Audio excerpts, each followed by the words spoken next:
અનુપમ pay કેન્દ્ર શાળા number 2 માં શાળા પ્રવેશ ઉત્સવ અને કન્યા કેળવણી મહોત્સવ 2026ની શાનદાર ઉજવણી કરાઈ।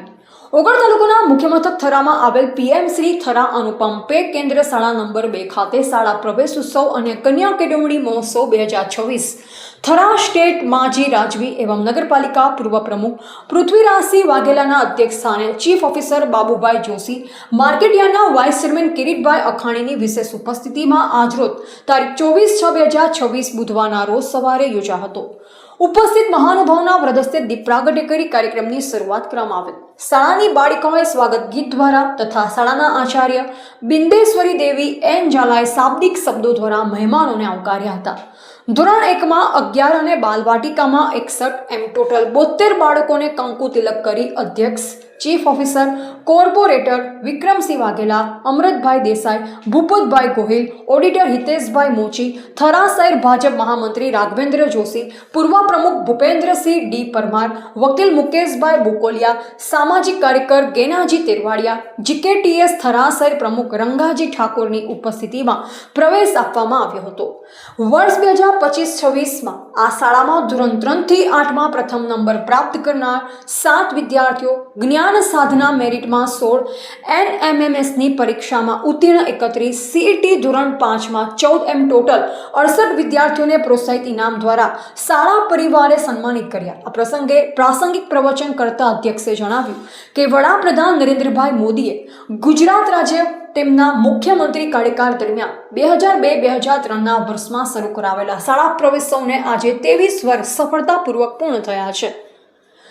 નરેન્દ્રભાઈ મોદીના શિક્ષણ માટેના અભિગમથી ગુજરાત રાજ્યમાં શાળા પ્રવેશોત્સવ શરૂ થયો। શાળા પ્રવેશોત્સવથી છેવાડાના ગામડાઓથી લઈ શહેરો સુધી શિક્ષણના ક્ષેત્રે અમૂલ્ય પરિવર્તન આવ્યું છે। ગુજરાત રાજ્યના મંત્રીઓ અને અધિકારીઓ છેવાડાના ગામડામાં પહોંચી બાળકોને શાળામાં પ્રવેશ કરાવે છે, જે પરિણામે ડ્રોપઆઉટ રેશિયો સતત ઘટતો ગયો છે।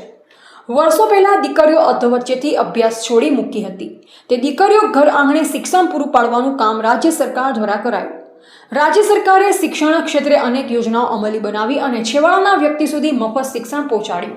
અત્યારે ગરીબ પરિવારના દીકરા દીકરીઓ ઉચ્ચ અભ્યાસ કરી સરકારી સેવાઓમાં જોડાયા છે, જેનાથી તેમના પરિવારને પણ સમાજમાં મોભાનું સ્થાન મળ્યું છે। વિદ્યાર્થીઓને શિક્ષણ સાથે સંસ્કાર આપવા જોઈએ તથા યોગ, પ્રાણાયામ, ધ્યાન લગાવવું જોઈએ। વાલીઓને ટકોર કરતા જણાવ્યું કે વિદ્યાર્થીઓને મોબાઈલની જગ્યાએ હૂંફ અને ભણવા માટે પ્રેરિત કરવા જોઈએ। આ શાળાના અંદાજિત 761 બાળકોને આચાર્ય બિંદેશ્વરી દેવી ઝાલા સહિત સમગ્ર શાળા સ્ટાફ પરિવાર બાળકોનું ઘડતર કરશે। વાલીઓને પણ આ શાળાના સ્ટાફગણ પ્રત્યે અઢળક વિશ્વાસ હશે, ત્યારે આ શાળામાં પ્રવેશ લેતા હશે। શાળાની શ્રેષ્ઠ કામગીરીને ધ્યાને રાખી રાજ્ય પરીક્ષા બોર્ડ ગુજરાત રાજ્ય ગાંધીનગર દ્વારા અભિનંદન પત્રથી સન્માનિત કરેલ, જે ગૌરવ લેવા જેવી બાબત છે। આ પ્રસંગે એસએમસી અધ્યક્ષ મંજુલાબેન રાજપુરોહિત, પ્રોફેસર સભ્ય યાસ્મીનબેન મુરવાડિયા, મધ્ય ભોજક સંચાલક મંગળભાઈ પરમાર સહિત સમગ્ર શાળા પરિવાર અને સભ્યો હાજર રહેલ। સમગ્ર કાર્યક્રમનું સફળ સંચાલન શિક્ષક ઠાકોર નાગજીજી હમીરજી, આભાર વિધિ સેમાભાઈ ચૌધરીએ કરી। રિપોર્ટર અલ્પેશ ગોસ્વામી, ઓગળ સાથે નટવર કે પ્રજાપતિ।